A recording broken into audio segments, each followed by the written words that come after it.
The stars above the Imperium burn with a cold, distant fire, but even from the highest spire of Terra, their light cannot pierce the darkness that coils in the hearts of men. Somewhere in a quiet, forgotten quarter of the Imperial Palace, a book rests, a simple object, yet impossibly potent. Its pages hum with a power that could unmake kings, annihilate fleets, and twist the very fabric of the Imperium. And in the hands of one mortal mind, already sharpened by ambition and discipline, that power might find a new purpose. I first encountered it in a dream, a flickering vision in the Astronomican's glow, a name scrawled in ink that burned hotter than promethium, a name that even the most zealous of the Adeptus Custodes might hesitate to speak aloud. The Emperor, the master of mankind, the guiding light of the Imperium, the unchallenged axis upon which the galaxy turns. And yet a simple notebook, carried across spacetime and logic, offered the impossible: judgment. Before we go any further, I need to be honest with you. Sometimes I look into this endless void, and I see that 99% of you wander these stories but never swear your allegiance. If you stand with me among these tales of war, faith, and fire, then subscribe. It means more than you know. It helps these chronicles of the Imperium reach others who still remember what humanity once was. And tell me, from which world, hive, or system do you watch? I always read your messages. It reminds me that even across the stars, the spirit of mankind still listens. The first time I saw it, the notebook seemed impossibly ordinary. Its cover was dull, dark as the void between stars, and its pages smelled faintly of ink and age. Nothing about it suggested the power it contained, and yet, the moment my fingers brushed against its surface, a shiver ran down my spine as if the universe itself had exhaled. I had been walking the narrow streets of my hive city, the endless spires above blotting out the sky, the grinding machinery of manufactorums echoing through every alleyway, when it appeared on my data slate, a delivery manifest that made no sense. No courier, no sigil of the Adeptus Administratum, no reason for this item to exist here, on this backwater world untouched by fortune or fame. And yet, there it was, awaiting me. The notebook's weight was neither heavy nor light. It was a presence, a demand, and a warning rolled into one. I carried it back through the hive corridors, past the endless conveyor of humanity, clerks, servitors, and muted priests reciting rote prayers into vox grills. The air was thick with promethium fumes, the tang of grease and soot hanging like a curtain between the levels of the hive. Each step seemed amplified, echoing through the steel and stone as if some unseen listener followed, observing, weighing. I opened the first page with hesitation, the ritual of my own curiosity trembling in my hands. A single line of text appeared, a template of death and judgment. Write a name, imagine the face, and it will end. No warning, no mercy, only the promise of certainty. I tested it first on something small, something that felt wrong even to touch, a rat that scuttled through the alley beneath the spires. I wrote its name as the notebook demanded and waited. The silence was sharp, punctuated only by the distant clang of machinery. Then the rat dropped, convulsing, and finally stilled. A rush of disbelief and exhilaration surged through me. This was not law, not order, not the calculation of human justice I had spent years mastering. This was something far beyond. It was absolute, it was divine, or perhaps blasphemous, and yet entirely mine to wield. Over the following days, I experimented in secret. I walked the hive, observing the lives around me, the petty cruelties and injustices, the unrecorded deaths, the silent suffering. Names were whispered, scribbled, imagined, and each met the same end. No hesitation, no argument, no tribunal could rival this certainty. And with each act, I felt a strange clarity, a focus sharpened by the impossible power I now held. The hive became my courtroom, my observatory, my test chamber. And as I wielded it, the first shadows of ambition unfurled, stretching toward something I dared not name aloud. It was during one of these quiet hours, while poring over a list of criminals and corrupt administrators, that the notion struck me, an audacity so vast it nearly staggered my mind. If this notebook could strike down the small and the corrupt with ease, could it in some theoretical sense reach the truly unimaginable? Could it strike the apex of human power, the one figure whose name was a litany of reverence and awe across the galaxy, the Emperor, the master of mankind, the ruler of Terra? The God-Emperor whose presence shaped the Imperium, whose very consciousness was said to radiate across the Astronomican. My heartbeat thundered. The thought alone seemed sacrilegious, blasphemous, a heresy against every liturgy I had ever learned. And yet a part of me, calculating, disciplined, obsessively rational, could not ignore the question. The hive grew colder, narrower, as if the city itself recoiled at my contemplation. Servitors passed silently, their optic lenses reflecting nothing but steel and obedience. Priests whispered prayers that struck against the walls and ceilings like small sparks of fear.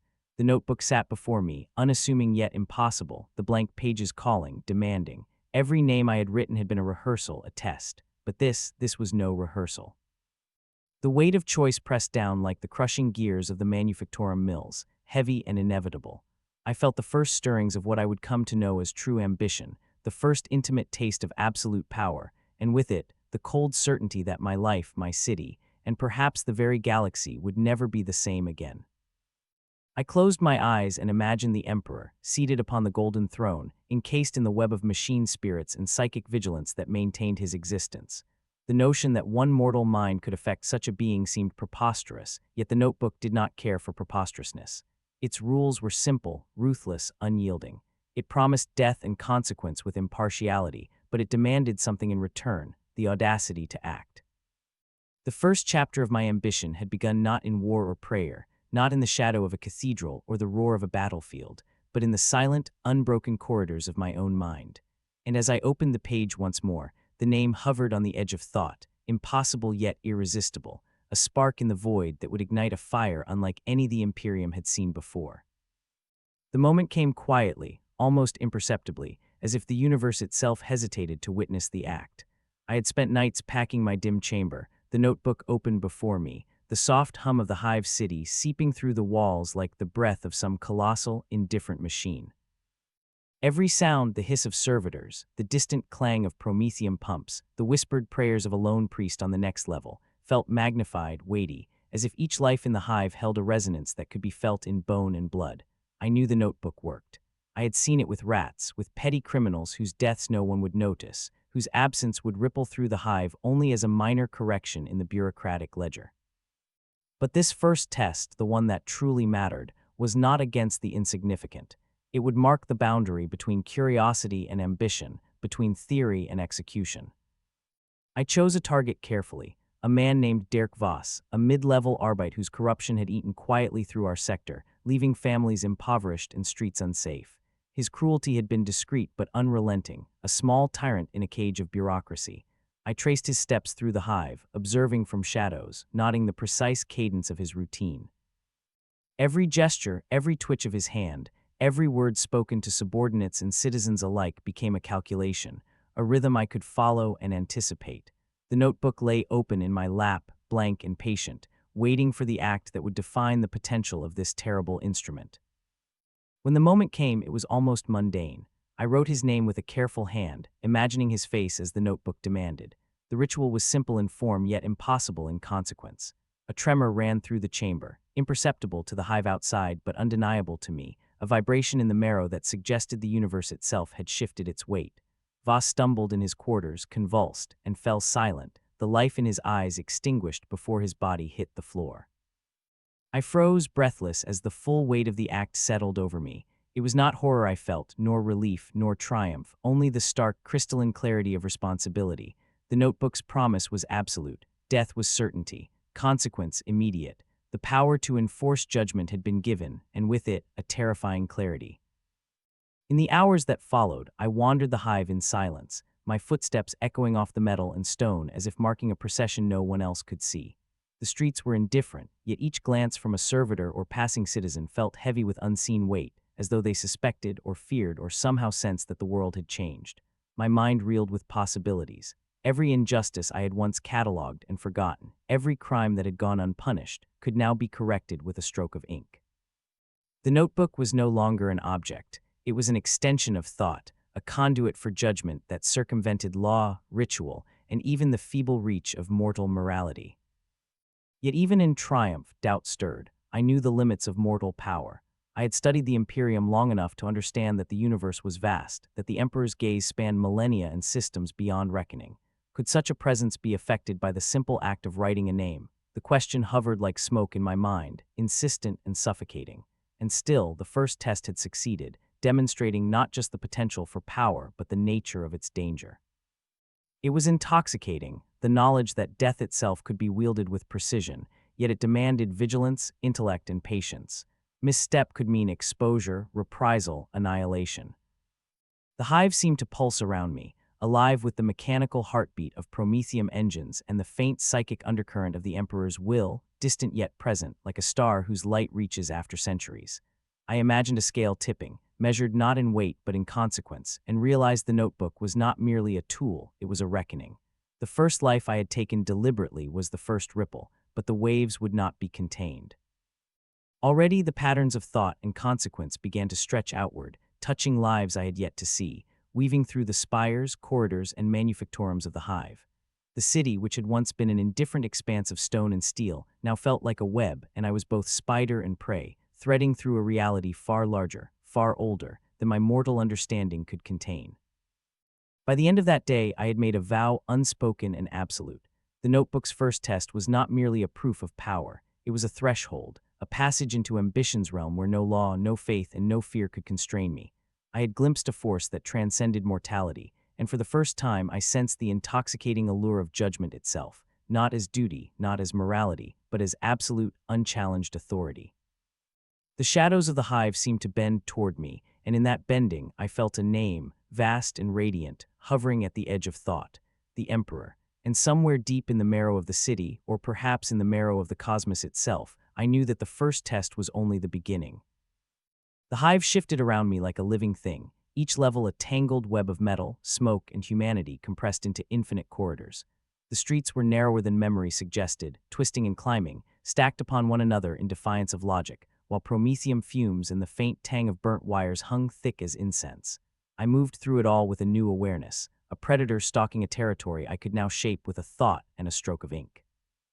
The notebook was tucked beneath my coat, heavy with the weight of unseen consequence, and every glance from a passing citizen, every muted nod from a servitor felt amplified. I began to notice patterns, invisible threads connecting lives and actions that had previously gone unnoticed, the petty thefts, the minor injustices, the quiet cruelties and forgotten debts. With the notebook, even the smallest injustice could be rectified, and the city became a theater of silent judgment. Paranoia bloomed in subtle ways. Shadows lengthened and twisted as I walked, reflecting not only the architecture of the hive but the fear that seemed to radiate from the populace, a vibration I could feel in the marrow of my bones. Administratum clerks whispered in corners, unaware of me yet speaking as if they knew I was listening. Arbeits patrols paused in hallways, and the servitors, those tireless mechanical sentinels, seemed to tilt their optic lenses with uncanny curiosity. I began to understand that wielding such power required more than action. It required patience, observation, and an understanding of the subtle currents of fear and loyalty that held the hive together. Every life touched by the notebook's judgment sent ripples outward, and I learned quickly that even the smallest disturbance could echo through countless lives before it returned to me. I focused on the human element, the living pulse of the hive that could not be quantified by logic or law alone. Families burdened by bureaucratic negligence, children abandoned in the shadow of towering manufactorums, workers crushed beneath impossible quotas, these became my first considerations, the lives where the notebook's effect could be measured without immediate retaliation. Yet even as I moved among them, observing, calculating, I felt the undercurrent of attention. Eyes that could not belong to any ordinary human seemed to flicker across my presence. The Custodes, perhaps, or their watchers, servitors with protocols beyond their apparent design, or perhaps it was the city itself, alive in some quiet, unknowable way, attuned to aberration. The sensation was fleeting yet precise, an invisible weight pressing against my shoulder, urging caution even as it excited ambition. Rumors began to spread, though I could not trace their origin. Whispers of sudden deaths, of citizens vanishing with no record, moved like smoke through the hive corridors. Administratum clerks speculated in hushed tones, speaking in coded phrases that hinted at forces unseen, while Arbeits filed reports that seemed to shimmer with unease. The notebook was no longer just mine. It had a presence, an effect that bent the perception of those around me. Each calculated act of judgment became part of a larger pattern, one that suggested intelligence without body, observation without form. The hive was alive with consequence, and I was both participant and instrument, threading through shadows with the certainty of knowledge tempered by the thrill of fear. At night, when the spires loomed above and the machinery hummed its eternal dirge, I would climb to quiet rooftops and gaze outward, imagining the galaxy beyond, stretching into darkness and stars. The hive felt small in comparison, a labyrinth of suffering and ambition, but its scale mattered little. Patterns were patterns, and I had learned to see them, to anticipate how each action would unfold. Names whispered to me like prayers and curses, faces appeared in my mind as I scribbled them, and each judgment carried forward a weight that pressed against my chest. It was intoxicating and terrifying. The city had become both a mirror and a crucible, reflecting my ambition while testing the limits of caution and restraint. And yet, amidst this delicate balance of observation and execution, I could not escape the thought that loomed above all others, a question as blasphemous as it was inevitable. What would it mean to touch the apex, to consider the impossible? If a single life, no matter how small or significant, could be altered with a stroke of ink, what could be done with a name that echoed across galaxies, a name sanctified by millennia of faith, fear, and absolute authority? The hive pulsed beneath me, a labyrinth of shadows, smoke, and promethium, and I realized with a shiver that the first whispers of ambition were no longer confined to petty justice or local corruption. They stretched outward, reaching toward something immeasurable, a presence both awe-inspiring and incomprehensible. The shadows of the hive were my domain, but beyond them waited a power I had never dared imagine, a challenge that might consume everything I had ever known. Rumors travel differently in the Imperium. They do not sprint through streets as in simple cities. They crawl, they twist, they seep through layers of bureaucracy, mechanical hum, and ritualized prayer, gaining weight and resonance as they pass from mouth to ear. I began to notice them in the small ways first. A data slate flickering with unexplainable reports, a servitor hesitating mid-task, a priest in the lower chapels muttering fragments of liturgy that felt wrong in cadence, wrong in emphasis, as if influenced by a presence beyond comprehension. The hive's pulse seemed to quicken whenever I walked its corridors. Death, I realized, was no longer a singular act but a ripple, and each ripple carried a resonance that even the unseeing could feel. My experiments, once confined to the petty injustices of streets and alleys, had begun to touch a scale that whispered of cosmic awareness. It was on the third day after Voss's demise that the first direct warning arrived. A courier from an upper-level precinct appeared in my chamber, silent, eyes unnervingly focused, carrying a data slate with fragmented reports. Names, places, anomalies, all connected by pattern, though no mortal hand could have traced it. The messages were phrased as questions, reports of administrative errors, disappearances catalogued as accidents, yet in the choice of words, in the hesitation between lines, lay an unspoken acknowledgement. Someone, something, was aware. My heartbeat echoed in my ears as I scanned the entries, each a testament to the invisible hand now shaping events beyond my immediate control. The whispers had begun to climb upward, through the ranks of the hive, past the clerks, past the arbites, toward the hidden corridors of influence that led, ultimately, to the Emperor's throne room itself. I imagined the throne room not as it appeared in images of reverence, but as a place of immense weight, of impossible mechanics and psychic resonance. Servitors moved in endless, precise patterns, their movements calculated to maintain the delicate web of life and death encasing the golden throne.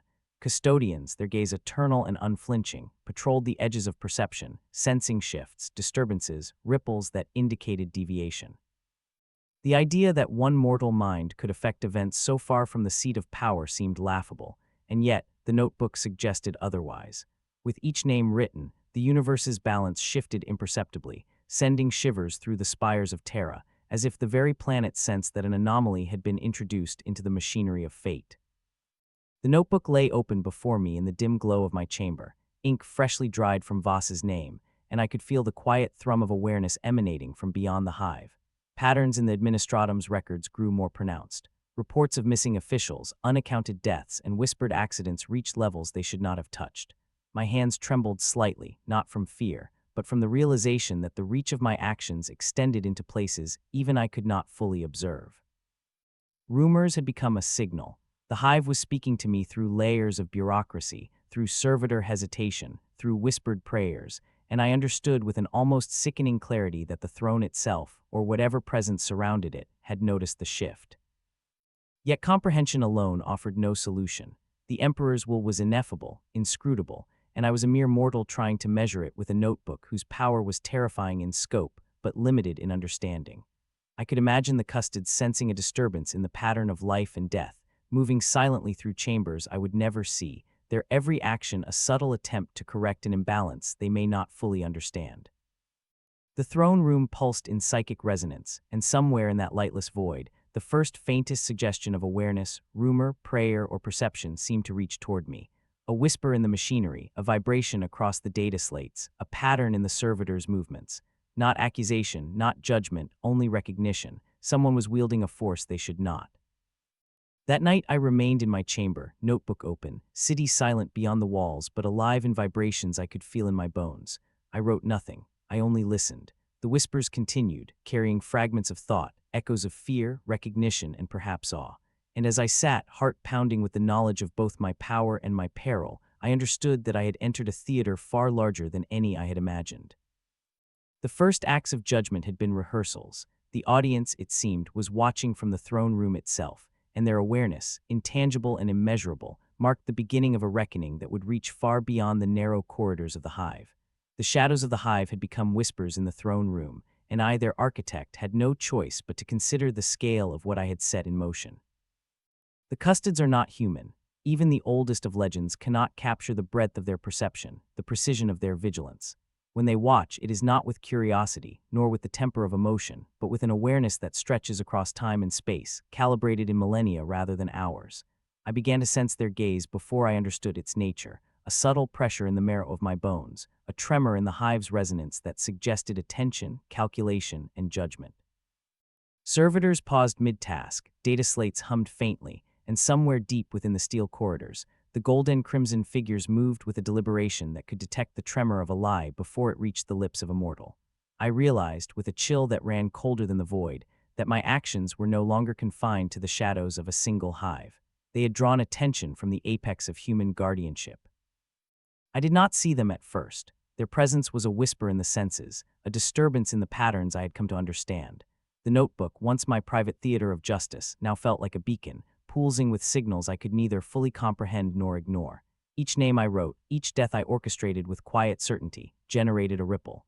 Those ripples were observed, analyzed, cataloged, and measured by entities whose understanding transcended my mortal calculations.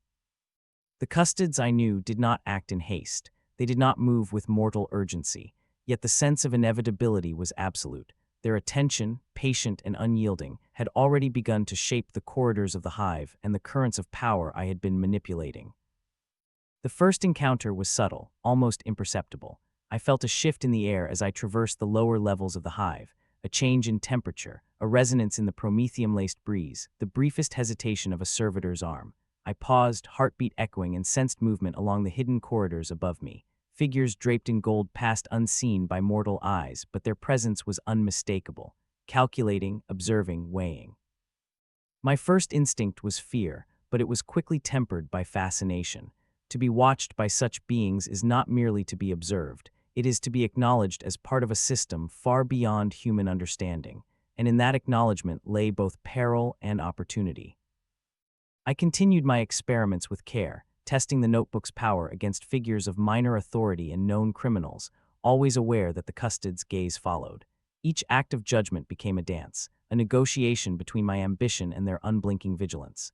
The city, once my isolated theater, had transformed into a stage where unseen actors dictated the parameters of every possible move. Patterns of death unfolded in elegant precision, yet the sense of being measured, evaluated, never left me. Even in moments of private triumph, I felt the weight of eyes that had seen centuries, eyes that could perceive causality with the patience of time itself. Rumors among the hive intensified. The whispered disappearances, once attributed to accidents or petty crimes, began to carry a weight that suggested deliberate observation. Administratum clerks spoke in hushed tones, arbites filed incomplete reports, and the low murmurs of priests and acolytes shifted in cadence, reflecting awareness of forces they could not name. The Custodes' influence was silent yet absolute. They did not intervene without reason, yet their scrutiny shaped the flow of life around me, constraining the notebook's reach even as I tested its limits. Every decision carried the tension of cosmic observation, a knowledge that my acts could be undone, corrected, or punished by beings whose scope I could barely fathom. By the end of the week, I had come to understand a crucial truth. Absolute power does not operate in isolation. The notebook's authority was formidable, terrifying in its precision, but it existed within a lattice of forces I had only begun to perceive. The Custodes were the shadow of inevitability, the measure against which mortal ambition would be weighed. To act recklessly was to invite ruin, yet to hesitate too long was to squander opportunity. I had glimpsed the apex of order, the unflinching gaze that monitors the Imperium, and I understood that my journey was no longer a solitary pursuit of justice or curiosity. It was a confrontation with beings whose awareness exceeded comprehension, and every name I wrote carried the risk of drawing their full attention, a force that could correct imbalance with a speed and certainty I could not escape. And still, despite the pressure, despite the invisible gaze and the awareness that stretched beyond my understanding, a part of me, disciplined, methodical, unyielding, recognized that the notebook had opened a path unlike any other.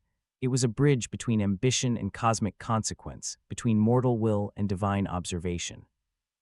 The hive, the spires, the Prometheum smoke corridors, they were no longer just my environment, they were instruments, and I was a player whose every act was now measured against the eyes of eternity.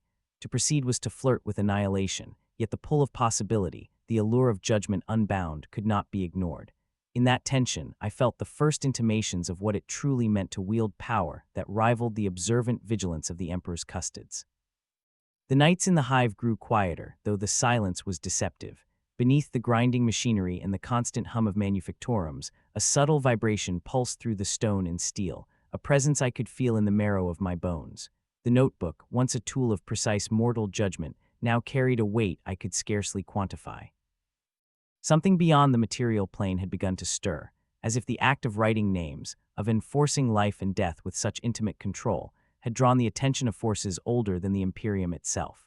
Whispers in the warp, faint and flickering like distant stars seen through a haze of psychic interference, spoke of a mortal daring to wield power without sanction, and even the psychers in the lower levels recoiled in subtle, inexplicable fear. It began with anomalies. A servitor hesitated mid-task, oil and promethium leaking onto the floor as its mechanical arm trembled for no reason the machine could comprehend. A data slate displayed fragmented readings, flashes of numbers and symbols that vanished as quickly as they appeared. Even the shadows themselves seemed alive, bending and twisting along the corridors in ways the hive's architecture should not allow. I sensed it not with sight or sound, but with a subtle tension in the air, the warp itself stirring in recognition of an anomaly. The notebook, I realized, was no longer simply a conduit for judgment. It had become a beacon, drawing attention from forces beyond mortal understanding. The psychers warned in hushed, quivering tones. They spoke of disturbances in the immaterium, tremors of presence that suggested a mind reaching beyond human limits. Some whispered that the act of nomming, of exercising absolute judgment, resonated in the warp like a bell rung in a cathedral of shadows. They did not claim certainty, they could not. Even the most skilled among them were hesitant, fearful, aware that the veil separating the material and immaterial had grown dangerously thin. I listened, nodding every hesitation, every fragmented phrase, and I began to understand the scope of what I had set in motion. The notebook's power was mortal, yet it intersected with realms of perception, awareness, and consequence that the human mind could scarcely grasp. I tested the boundaries cautiously, writing the names of those whose corruption and cruelty had persisted beyond accountability.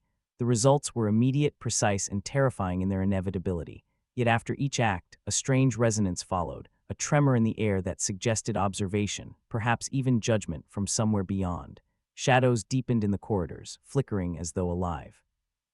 Servitors paused in mid-motion, data slates flickered, and the hum of the manufactorums itself seemed to shift in tone, as if the machinery sensed the anomaly and recoiled in awareness.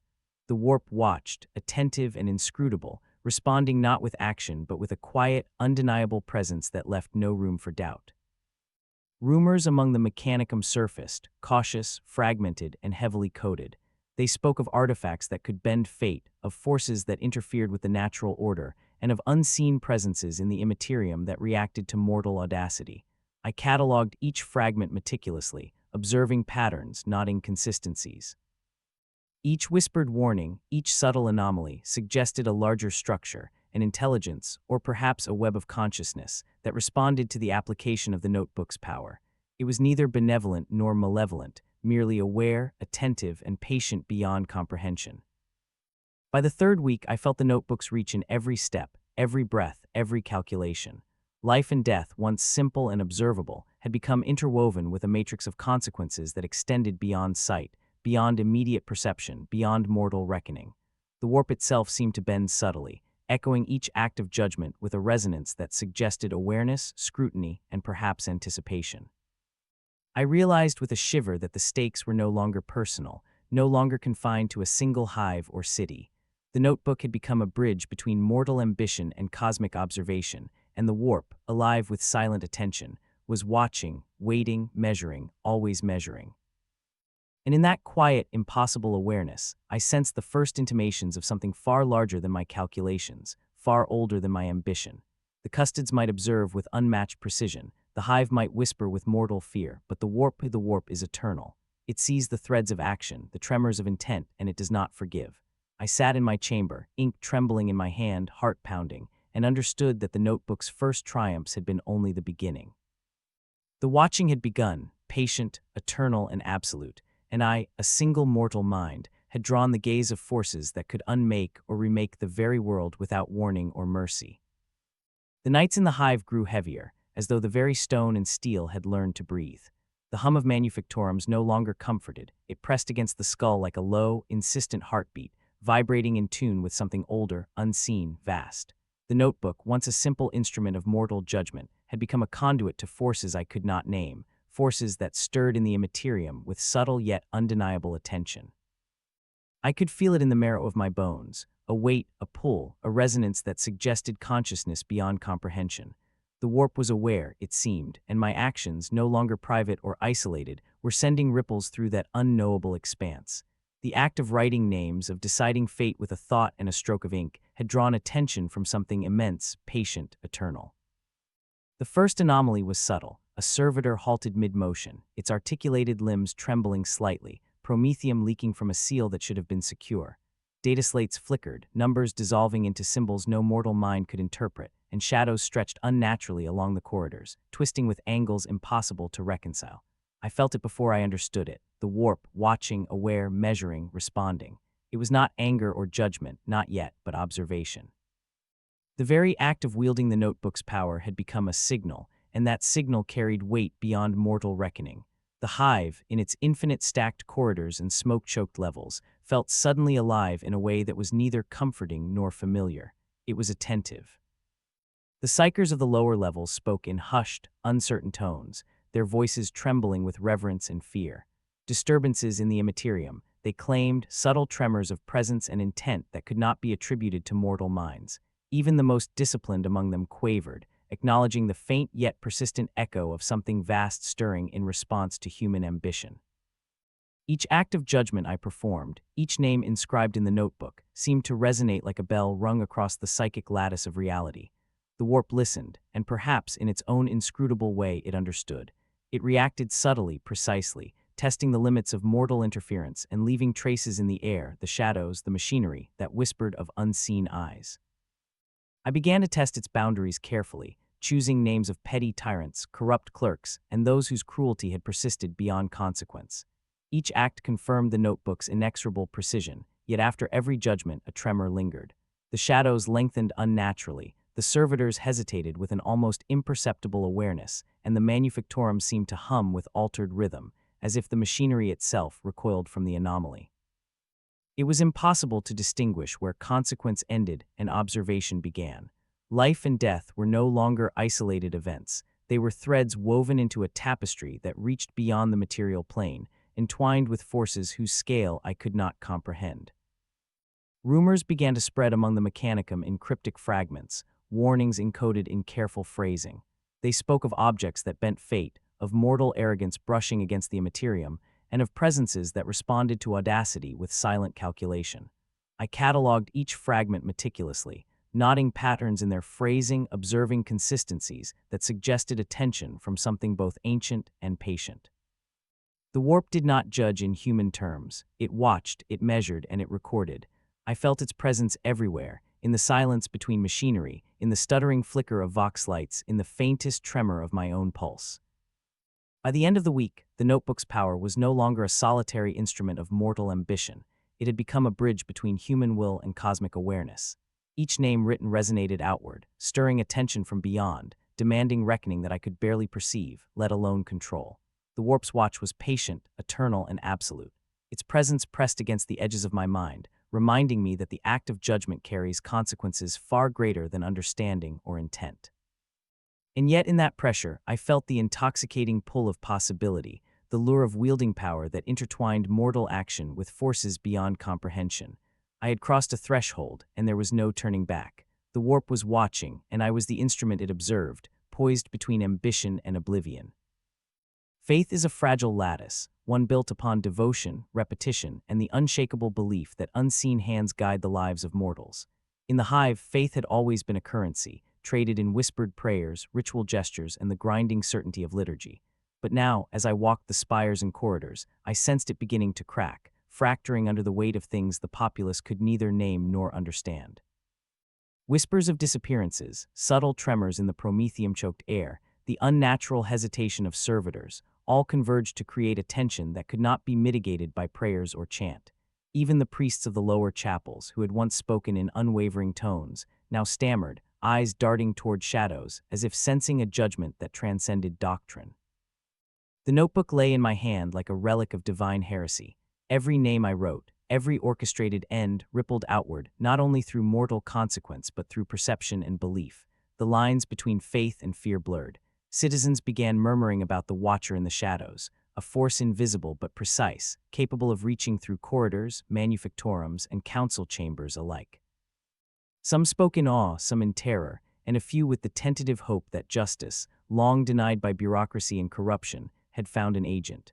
I understood with a chill that my acts were now interpreted as divine, or perhaps blasphemous, intervention, and the weight of that perception pressed heavier than any moral calculus I had previously considered. The Arbites were restless, their reports growing erratic, tinged with both disbelief and apprehension. Investigations led to dead ends, fragments of evidence disappearing with the subtlety of a shadow sliding across stone. The hive seemed to conspire, intentionally or otherwise, to conceal the paths I had traced, and the Custodes' unseen gaze lingered in every hallway and passage, calibrating, observing, perhaps questioning. I realized that the notebook's effect extended beyond death. It fractured trust, undermined certainty, and transformed loyalty into a fragile lattice capable of snapping under pressure. Even the most devout feared that the old certainties, law, faith, hierarchy, were no longer immutable. Rumors in the manufactorums suggested strange malfunctions. Servitors hesitated in impossible patterns, machines stuttered as if resisting their operators' commands, and the hum of the hive shifted, carrying subtle vibrations that hinted at awareness beyond mortal perception. Priests whispered in fragments, speaking of cosmic observation and the weight of judgment that had grown beyond the grasp of the Imperium's usual instruments. The warp, it seemed, did not simply watch. It reflected, magnifying consequence, amplifying fear, and hinting at patterns mortals could not yet decipher. I felt these currents in my bones, and the notebook, once a tool, now felt alive with intent, aware of its own effect on the fragile lattice of faith that girded the hive. I began to test the boundaries more deliberately, observing the intersection of mortal belief and tangible consequence. A corrupt official vanished without trace. A priest who had twisted scripture to personal gain faltered in mid-ritual and collapsed. A petty tyrant, once confident in his cruelty, hesitated in a marketplace as the shadows seemed to lean toward him.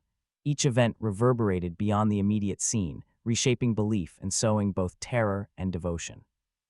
The hive watched, and in that watching, faith was fractured, becoming both a weapon and a measure of influence. I understood that judgment was no longer simply about life or death. It was about perception, control, and the power to shape belief, a force as subtle as the warp yet as inevitable as mortality. By the end of the cycle, the weight of observation and consequence pressed so heavily that even the streets seemed to tremble beneath my feet. Faith, once an anchor for the populace, had become a prism, fracturing light into countless strands of hope, fear, and awe. The Custodes' attention lingered still, silent yet palpable, and the whispers of the warp wove a quiet melody that resonated in every corridor. I realized with both exhilaration and dread that the next act, the next name, would not merely alter life or death. It could redefine the very structures that had long maintained order. Judgment was no longer private. It was cosmic, intertwined with belief, and poised to fracture the lattice of faith itself. The hive no longer felt like the limit of consequence. From the highest spires, I gazed outward into the void and imagined the Imperium beyond Terra, sprawling like an endless network of stars, planets, and ambitions, each tethered to the same fragile lattice that governed mortal life. My actions, once confined to alleys and manufactorums, now resonated far beyond, carrying a weight that seemed to touch distant systems. Reports flickered across data slates, whispers of anomalies, unaccountable deaths, and disrupted communications that suggested threads reaching outward, stretching beyond the material comprehension of any single human or arbiter. It was a subtle proof of a terrifying truth. The notebook's influence, like a stone cast into a cosmic pond, sent ripples across worlds and minds, far beyond the hive I had once considered my universe. Even the Custodes, those eternal sentinels, seemed to manifest their presence differently. Shadows shifted along corridors that should have remained empty, subtle tremors in the manufactorum suggested unseen eyes, and the air itself carried a tension I could feel in the marrow of my bones. Every act of judgment generated not only immediate consequence, but a resonance that stretched outward, touching places I could never see and perhaps would never fully comprehend. The warp, already aware, responded with an intensity that pressed against perception itself, hinting at the impossibility of separating action from consequence, mortal will from cosmic observation. I began to understand that every name I wrote was no longer simply a judgment. It was a signal, a call, an alteration in the fabric of existence. The psychers warned of a subtle distortion in the Imperium. Where once the warp whispered with gentle undulation, now there were echoes, reflections of influence that seemed to stretch across the galaxy itself. I felt these ripples in dreams and in waking visions alike, cities trembling beneath unseen forces, planets unaccountably altered, lives intersecting in ways that could not be attributed to coincidence. Each act of judgment reverberated outward, subtly bending probability, reshaping destiny, and leaving fragments of chaos where only order should have remained. The weight of comprehension, however partial, pressed heavily upon my mind. The notebook was no longer a tool of mortal discretion. It had become a nexus of consequence, a bridge between intent and cosmic awareness. Rumors began to reach me from distant precincts and minor systems. Administratum clerks recorded anomalous events, governors disappearing without trace, Imperial Guard detachments vanishing mid-march, and minor tech priests reporting machinery that pulsed as if aware. The warp had eyes, and through its reflection, it whispered that the lattice of fate was stretching, testing, waiting. Even the most devout citizens of the Imperium could not articulate the fear they felt, a primal recognition that forces beyond their understanding were stirring in response to mortal action. The notebook had become a signal to something vast and patient, a presence that observed patterns and predicted consequence with a precision far beyond human capacity. At night, when the promethium haze settled over the hive like a slow, suffocating fog, I could almost perceive the edges of influence beyond Terra. Patterns traced themselves in thought and memory, invisible to all but me, and the voices of the warp carried echoes of distant stars, faint tremors of perception that resonated with each name I wrote. The Custodes remained vigilant, their presence a constant, silent calibration, but it was the warp that impressed upon me the immensity of scale, the infinite consequence of each decision. I realized, with an intoxicating chill, that judgment was no longer local, no longer private. It reached outward, touching systems, minds, and fates that I could not see and might never truly measure. The night stretched and the city slept in uneasy rhythm, unaware that its actions and my own had become part of something far larger. A single name, a single stroke of ink could ripple across galaxies, bending lives and systems like reeds in a storm. And as I held the notebook, feeling the hum of distant stars through the warp, I understood that I was no longer merely a mortal wielding judgment. I was a node, a nexus of consequence and observation, and the echoes of my actions would resonate long after the hive itself had fallen silent. The Imperium, vast and unending, waited, and the warp, patient and eternal, was listening. The corridors of the hive had become a theater, every step echoing against stone and steel, resonating with consequence. I could no longer discern where my actions ended and the universe began. Shadows seemed to gather with intent, curling along walls as if aware of the judgments being enacted, waiting to reflect, to respond. Servitors hesitated, their mechanisms faltering ever so slightly, and priests of lower chapels spoke in broken cadence, their prayers tinged with fear and awe. Even the Custodes, though silent and unyielding in their eternal vigilance, had shifted.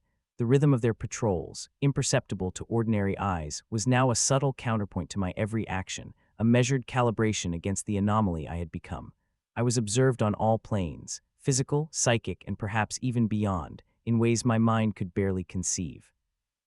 The notebook had grown heavier in significance, as though aware of its own role. Each name inscribed carried with it not just mortal consequence, but ripples that extended into the warp, bending probability, twisting chance, and creating tremors that reach systems far beyond Terra. I began to notice the convergence of patterns: missing officials, unexplained machinery failures, echoes of mortal and Imperium disturbances, intersecting in ways that suggested a coherence no human hand had orchestrated. It was as though the notebook itself had become a node in a lattice of fate, a nexus that drew attention from the custodes above and the warp beyond toward a single point of tension that I could feel in every breath. I tested it deliberately. Names of those who had escaped justice for decades vanished under the notebook's silent judgment. Their ends were precise, clinical, and final, yet after each act, the shadows seemed to lengthen, the air thickened with tension, and a hum of awareness passed through the manufactorums. Servitors, always methodical, faltered with the merest hint of hesitation. Even the low-level clerks and arbites, unaware of the true source of these deaths, whispered of the watcher in the shadows, a presence beyond comprehension that balanced fear and awe. The custodes, I sensed, were attuned to the same threads, moving unseen yet with intent, their vigilance a constant reminder that my power, though formidable, was not beyond observation. Rumors spread quietly, encoded in fragments of conversation and subtle patterns in reports. The Mechanicum spoke of distortions, of forces bending chance, of anomalies in machinery that suggested a mind reaching beyond mortal limitation. The warp pulsed in response, subtle and continuous, a silent observer that measured each act with infinite patience. I realized that my judgment had escalated from mortal action to cosmic signal. The lattice of reality itself, fragile and complex, had begun to respond to my interference, and the consequences would reach far beyond the hive, beyond Terra, into systems that had never even known my existence. I felt the convergence most acutely during the hours before dawn. The hive was quiet but for distant hums and the faint, vibrating chorus of machinery. In that stillness, the awareness of the custodes, the watchfulness of the warp, and the residual tremors from my own actions intersected into a single, almost tangible pressure. It was as if the universe itself had paused to measure me, to weigh my judgment, and to determine the threshold between mortal ambition and cosmic consequence. I realized with a cold clarity that the notebook was no longer merely a tool. It had become an instrument of reckoning, a bridge between life, death, and the vast, observing forces of the Imperium. By the time dawn's faint glow filtered through the smoke-choked corridors, I understood that the lattice was tightening. Shadows no longer moved randomly, they followed patterns. Whispers in the air became faint, structured echoes. The warp's pulse matched my heartbeat, subtle yet unrelenting. I was at the center of a convergence, mortal will, divine observation, and cosmic consequence intertwined into a singular tension, delicate yet infinitely powerful. Every decision, every stroke of ink, now carried the weight of worlds, systems, and perhaps even eternity. There would be no return to simplicity. The shadows were watching, the warp was listening, and I was no longer alone in my judgment. The notebook had become a relic of impossible consequence, a conduit between mortal intention and forces no single mind could contain. As I traced names, the threads of influence extended far beyond the hive, through the lattice of the Imperium, brushing against the lives of millions, and stirring the silent awareness of entities older than memory. Each judgment, precise and deliberate, radiated outward like shockwaves in the void. The custodes, still ever vigilant, traced patterns in my movements with an unyielding calm, their silent observation a measure of both threat and potential. I could feel their awareness weighing against mine, pressing like iron against the delicate lattice of my thoughts. Even the warp, patient and eternal, responded with subtle tremors, a silent acknowledgement that my interference had reached a scale that demanded recognition. Rumors traveled faster than the machinery of the Imperium could contain. Administratum reports flickered with anomalies, governors disappearing mid-execution of duty, entire squads of Imperial Guard failing to report, and manufactorums experiencing subtle yet inexplicable failures. The warp amplified these occurrences, echoing them across distant systems, sending ripples into minds attuned to its subtle frequencies. Each action I performed with the notebook was no longer simply judgment. It was a force that reshaped reality, bending the fragile scaffolding of mortal and cosmic order alike. I realized, with a cold thrill, that my understanding of power had evolved. It was no longer the act itself that mattered, but the resonance it produced across every layer of existence. I began to perceive the consequences in unexpected ways. An official who had escaped justice for decades faltered mid-command, their their decisions unraveling in subtle yet catastrophic sequences. A minor tech priest collapsed in the manufactorum, machinery failing around them in synchrony, as if the universe itself recoiled at the breach of balance. Even the shadowed priests whispered of signs, faint tremors in liturgy that reflected an unseen judgment. The hive had become a mirror of my actions, reflecting both precision and unpredictability, order and chaos intertwined. I understood that the notebook was no longer just a tool. It was a fulcrum upon which the fate of countless lives pivoted, observed by entities both mortal and eternal. And yet, despite the vast scope of influence, the Custodes' presence remained an unshakable counterpoint. I felt them in every corridor, every shadowed hallway, every vibration in the promethium-laden air. Their observation was a constant, a measure of restraint, and a reminder that mortal ambition could never exceed the bounds of cosmic scrutiny without consequence. I knew that if my actions veered too far, the silent force of the Golden Throne would correct the imbalance with precision beyond human comprehension. The notebook was potent, but not infallible. Every stroke of ink was now measured against a scale of judgment that I could only perceive in fragments. By the third cycle of the week, the convergence of mortal action, divine observation, and cosmic consequence became undeniable. Names traced in ink resonated through the warp, reflected in the patterns of the Custodes' vigilance, and echoed across the lattice of systems beyond Terra. Shadows moved with deliberate intent, machinery trembled subtly, and the hum of the hive carried an almost musical resonance, a quiet symphony of consequence that only those attuned could perceive. The notebook had transformed from a tool of judgment into an axis around which fate itself spun, measured by the eyes of eternal guardians and observed by the vast, patient consciousness of the warp. And as I stared into the flickering glow of the manufactorum lights, I understood with a piercing clarity. There could be no retreat, no simple return to anonymity. Every decision carried resonance. Every name inscribed was a chord struck in a symphony of consequence that spanned stars, systems, and centuries. The Custodes' attention, the warp's observation, and the fragile lattice of mortal faith intertwined, binding me to a path whose end I could not yet perceive. Judgment had become absolute, cosmic, and inescapable, and I was both its instrument and its witness, poised on the threshold of a reckoning that would echo across the Imperium itself. The hive had fallen into a rhythm that was neither comforting nor natural.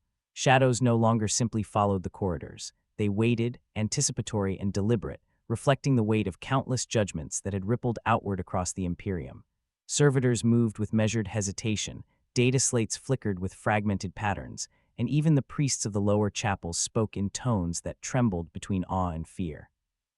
The notebook rested heavily in my hand, ink-stained and worn, its influence now undeniable, stretching beyond mortal comprehension, weaving threads of fate that entangled countless lives.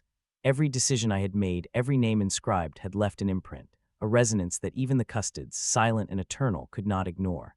Their unblinking vigilance seemed more tangible than ever, a pressure that pressed against my thoughts, reminding me that absolute power was never without consequence.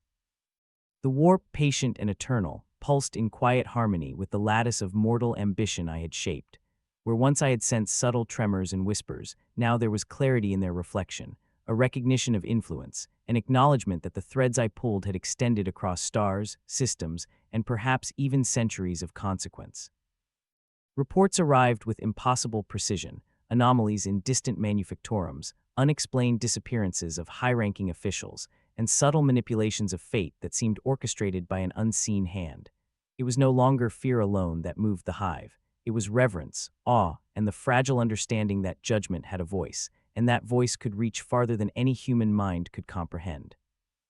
I walked through the upper spires, observing the city beneath me as the first glimmers of light cut through the promethium haze. The air vibrated faintly, carrying an echo of what I had set in motion, a resonance that I could feel in every bone.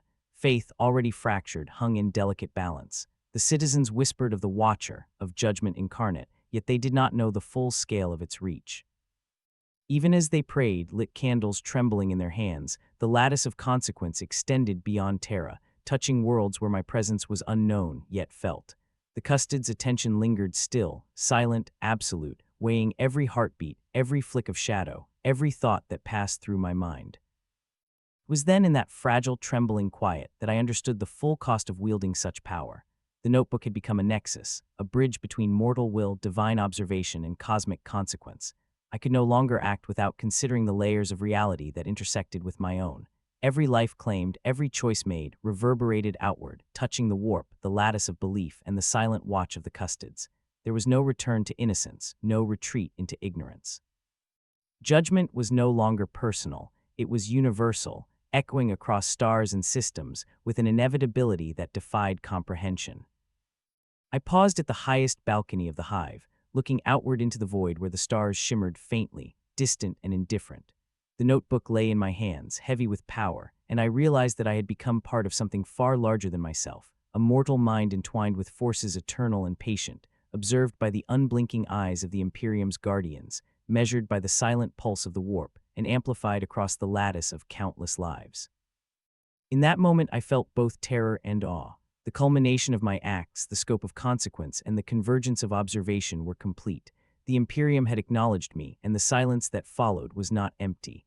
It was the quiet understanding of inevitability, a calm that stretched across the hive, the spires, and the stars beyond. And as the first light of Terra's dawn reflected against promethium-stained windows, I understood the truth. Judgment, once mortal and isolated, had become eternal and absolute. The notebook had outgrown its creator. The warp had responded with patient awareness, and the Custodes watched with a certainty that could neither be questioned nor defied. I was no longer alone, and yet I remained the instrument of all that had been set in motion. The silence of the Imperium settled around me like a cloak, dense, infinite, and unyielding, and in that quiet, I understood that history, fate, and consequence had shifted irreversibly, leaving only the echo of what had been wrought and the immutable knowledge that the universe itself now listened.